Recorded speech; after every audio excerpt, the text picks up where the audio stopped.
गजरा से नुरावा ये मोरी भौजी आ कहवा करुआ बहते आय हाय कहवा करुआ बहते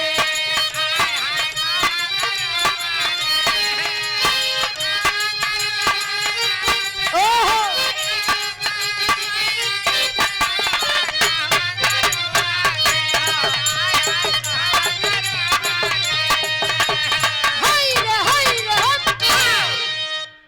बिरादरी गीत है।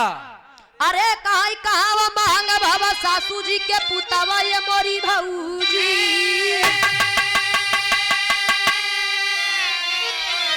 मैसे जिया पशु तउआ हाय हाय सजिया पशु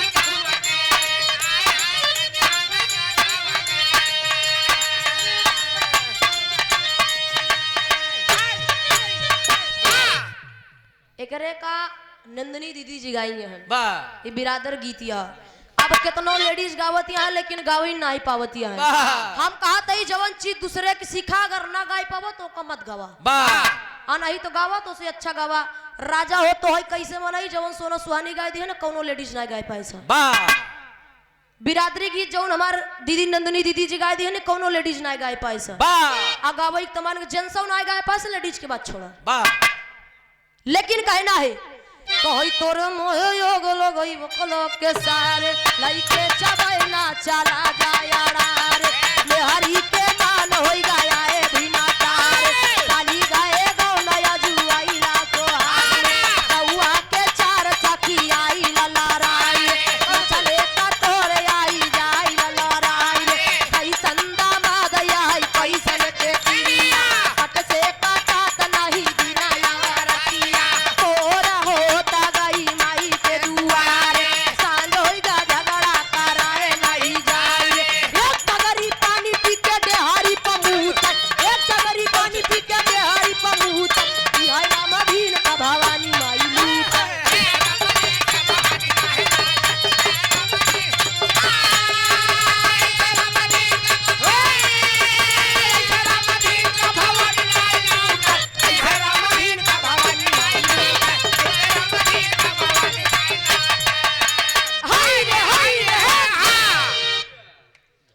असली बात एक यादव समाज के यादव हमारे यादव भाई गावत है कैसे लेकिन यही मैं एक लाइन और कहना हमारे गुरुजी राम कैलाश यादव गुरुजी गाए कोई मोग भी तो पूस भी तो बिताए गाना लगते फागुन पिया लई गे गाना सोई का मोरे लागे सोई करी लाहुरी नंदिया रे लाहुरी नंदिया बोलाता बीरानवा नहीं आए सैया खाना पानी के बहाना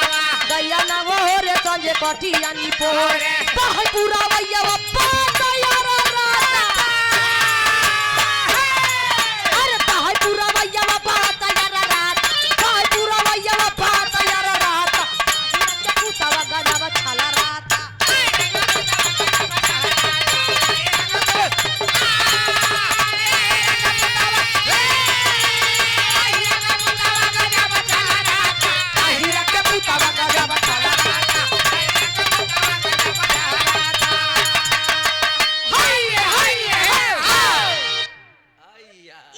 बिरहा अब बिरहा जाना तो क्या होता अब बिरहा में चाट धुन तर से गाय दा अब बढ़िया से नाच दे और लैले बेलनवा और लैले हरे ओई गे बिरहा अब आजकल की बिरहिया ऐसा हो गया तू भाटा ही लेता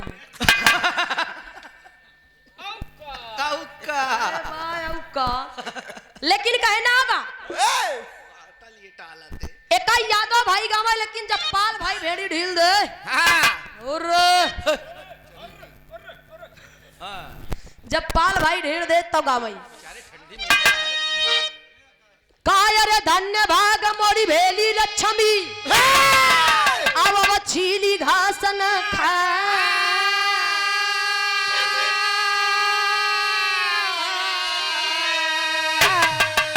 ता दीदी घूमई गईली हम गाड़े राने रे दीदी मारा मार के लतिया उठाओ रे दीदी दीदी टूट गई मोर कारी हाव रे दीदी दीदी सीसिया कटेला वाली आओ रे दीदी दीदी सीसिया कटेला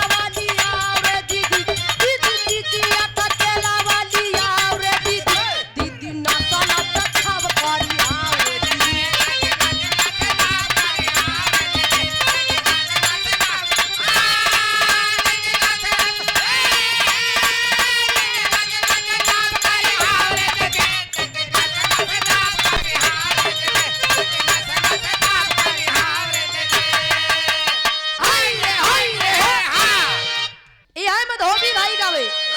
सब बिरादर गावे लगब तो काफी टाइम हो जाए। नहीं पसियउआ अलग है, चमरउआ अलग है, आईरउआ अलग है, गड़ेरउआ अलग है, कोहरउआ अलग है, धोबियउआ मल्लाही अलग है, मल्लाई अलग है। बा तू का कहते आओ हो धोबी भाई गावे कैसे?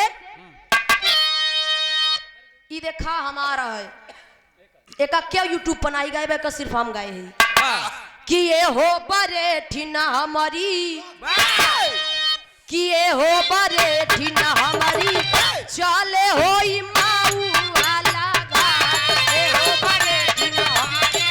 चले हो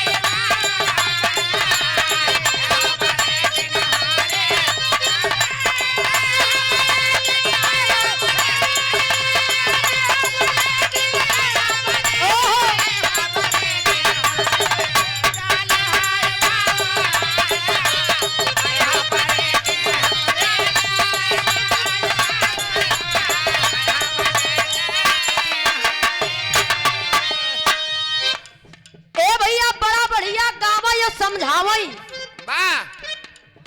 कहैया धीरा तकई चुकी तमाकू के बनिया घर जाय, राम देव के बनिया घर जाय, राम देव के बनिया घर जाय, राम देव के बनिया घर जाय। अरे आधी रात के चुकी तमाकू अब के बनिया घर जाय, रामदेव के बनिया घर जाय। अतीना चीज ना भूले उबरे ठिन हुकवा चिली मिया याद बरे ठिन हुकवा चिली मिया याद। ई हमारा ह एक हम गावत हई बिराह जगत में क्यों लेडीज का नहीं गाए बा ना क्यों जेंट्स गाए बा। एक हमारे गुरुजी देशराज पटारिया गुरुजी हमका बताए न और गाँव है हसामई कहे बानी न भौजी, अरे बानी न भौजी बहुत अच्छी, थोड़ा थोड़ा गुड़ दे राम दे, थोड़ा थोड़ा गुड़ दे।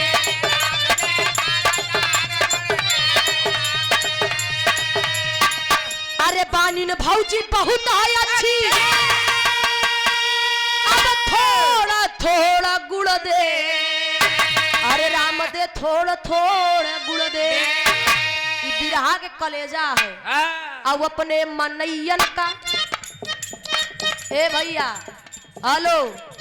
कहा अपने मनैयन का लाता न मारई मौका घोड़ैया ले, राम दे मौका घोड़ैया ले।